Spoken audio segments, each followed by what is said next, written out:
Hello everyone, this is Mr. Akash Sharma and welcome to the Rangganj Convent School. Students, जैसे कि last video में हम chapter 3 को continue कर रहे थे. In this video we will learn about the chapter 3 and the question number is 13. Sorry 12 से हम स्टार्ट करते हैं यहाँ से. क्वेश्चन नंबर 12, उसके बाद मैंने 13 और 14 वहाँ पे नोट किया हुआ है. तो ये क्वेश्चन नंबर वैसे 9 तक हो गया था हमारा. 10 एंड 11 का आपको PDF मिल जाएगा. क्वेश्चन नंबर 12 से आज हम स्टार्ट करने वाले हैं. So please open your books and आप उसको नोट भी करते चलें साथ में. बाकी का जो बचा होगा वो सारा मटेरियल आपको PDF में मिल जाएगा, उससे आप नोट कर सकते हैं. इस चैप्टर में मोस्टली जो है सारे के सारे क्वेश्चन आंसर्स हैं. ओनली क्वेश्चन नंबर 2 एंड 3 ये आपके tick the correct and fill in the blanks हैं. एंड इसके बाद जो क्वेश्चन नंबर 13 आएगा वो मैच द फॉलोइंग से. इसके अलावा बाकी के सारे क्वेश्चन आंसर्स हैं. तो क्वेश्चन आंसर्स के सभी के आपको PDF मिल जाएंगे. और जो ऑब्जेक्टिव क्वेश्चंस हैं इसको आपको बोर्ड पे मैंने फिल करवाया है, उसमें से फिल करना है. चलिए क्वेश्चन नंबर 12 की तरफ पहले चलते हैं. Avoid plastic as far as possible, comment on this advice.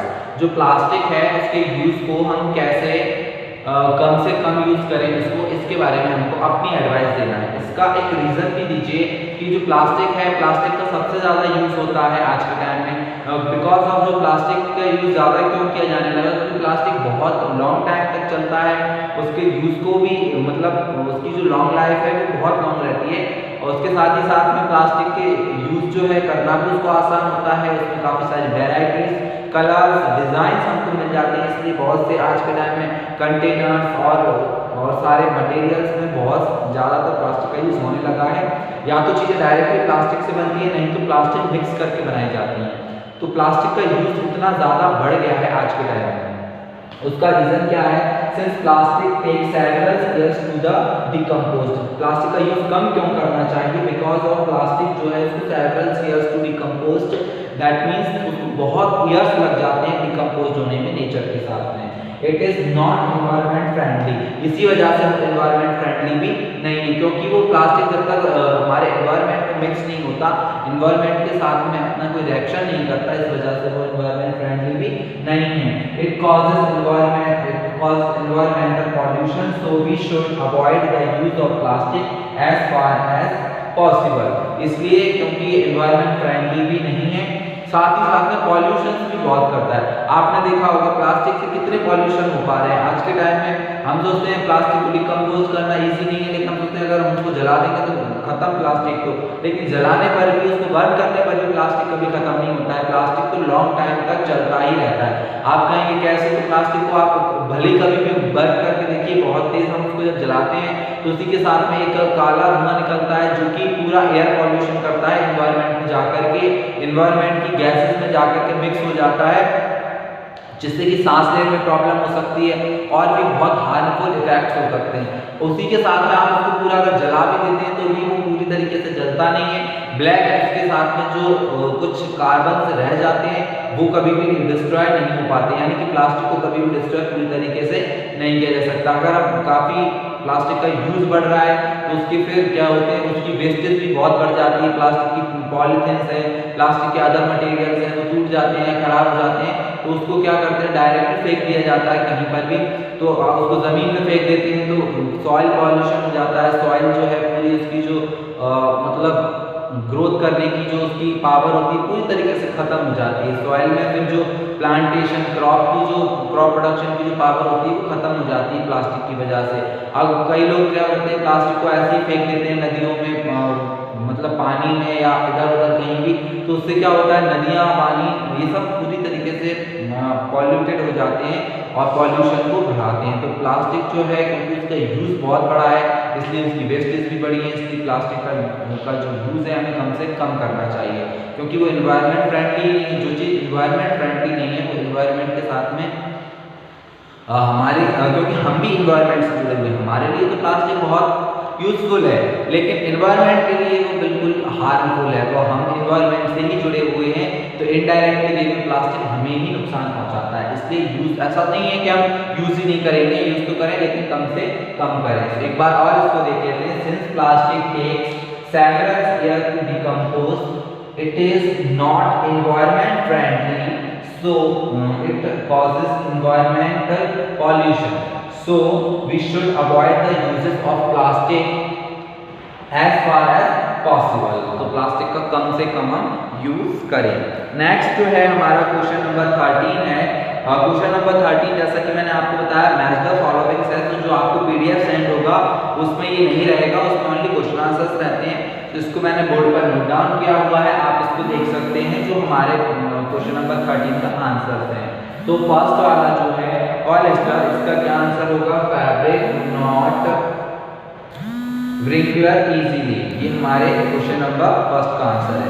Next है Teflon, तो क्वेश्चन नंबर सेकंड का है used to make non stick cookwares, non stick cookwares के यूज में used to make non stick cookwares, तो इसमें कौन आएगा? Teflon आएगा। थर्ड आप देखेंगे रायंस, तो रायंस का है prepared by using wool pulp, तो वूल पल्प के लिए इसका यूज होता है। नेक्स्ट है नायलॉन, तो nylon used for making parachutes and stockings, तो नायलॉन का यूज किस चीज में किया जाता है? पैराशूट के यूज में। ये हमारा क्वेश्चन नंबर 13 है।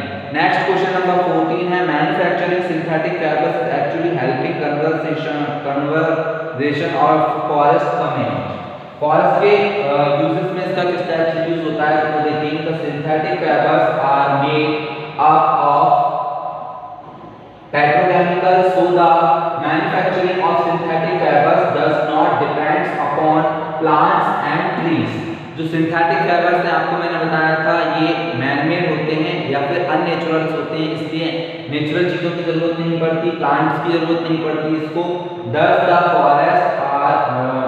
forest are not destroyed to manufacturing cloth and other materials, इसलिए जब भी सिंथेटिक की कोई भी चीजें बनाई जाती हैं उनको बनाने में ना तो ट्रीज की जरूरत पड़ती है ना ही प्लांट्स की जरूरत पड़ती है। So indirectly we can come to a conclusion that manufacturing synthetic fibers is actually helping conservation of the forest, इसलिए हम कह सकते हैं कि जो सिंथेटिक फाइबर्स बनाते हैं उसको बनाने में फॉरेस्ट बच सकते हैं, क्योंकि पेड़ों की जरूरत ही नहीं है, अननेचुरल प्रोडक्ट है तो उसके लिए।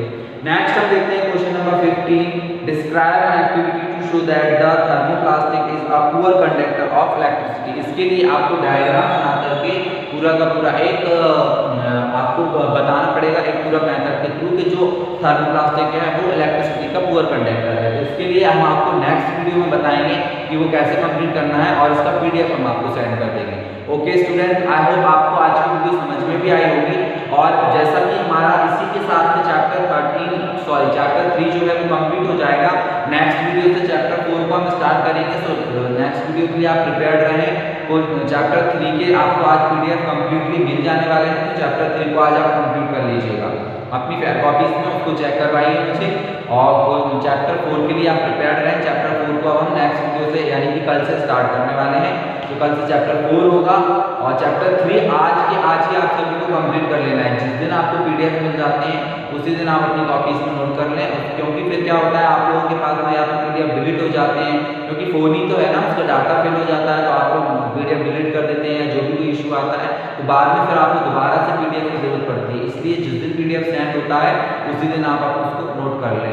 बाय द वे आप वीडियोस में से भी नोट कर सकते हैं, क्योंकि वीडियोस में मैं आपको सारा का सारा बोर्ड पे ही नोट करवा रहा हूँ, तो आप बोर्ड पे से रफ में नोट कर सकते हैं, बाद में उसे फेयर कर सकते हैं। वैसे आपको बोर्ड पे से हैंडराइटिंग इजीली समझ में आ सकती है, तो आपको मैंने इसलिए स्क्रीनशॉट भी दिलवाए कि स्क्रीनशॉट के थ्रू भी आप नोट कर सकते हैं। ओके, तो चैप्टर 3 हमारा इसी के साथ में फिनिश होता है। लास्ट क्वेश्चन जो 15 बचा है एक आपको पीडीएफ में सेंड करने वाला हूँ, लेकिन ध्यान रखिए क्वेश्चन नंबर जो आपका सेकंड थर्ड है फिल इन द ब्लैंक्स है, second third and question number 13 ये आपके पीडीएफ में नहीं मिलेंगे, क्योंकि ऑब्जेक्टिव टाइप के क्वेश्चंस हैं। ऑब्जेक्टिव मैंने आपको बोर्ड पर ही करवा दिए हैं, तो इसका अगर नीड पड़ेगी तो अलग से पीडीएफ सेंड कर दूंगा। ये आपको जो मैं पीडीएफ क्वेश्चन आंसर्स का सेंड करने वाला हूँ उसमें आपको नहीं मिलेंगे, तो आप थोड़ा सा ध्यान रखिएगा इस चीज का भी। ओके स्टूडेंट्स, आज की वीडियो को यहीं पर हम फिनिश करते हैं। अगर आपको कोई भी आज की वीडियो से रिलेटेड या चैप्टर 3 आज हमारा फिनिश हो गया है तो उससे रिलेटेड कोई डाउट आते हैं तो आप उन डाउट्स को मेरे साथ में शेयर कर सकते हैं। मैं उनका आपकी हेल्प करूँगा, उसमें जितना पॉसिबल हो पाएगा आपके डाउट्स को क्लियर करने की कोशिश करूँगा। ओके स्टूडेंट्स, आप लोगों ने इतने ध्यान से इस वीडियो को देखा उसके लिए आपका बहुत बहुत शुक्रिया। Thank you for watching and stay home and stay safe. Thank you students.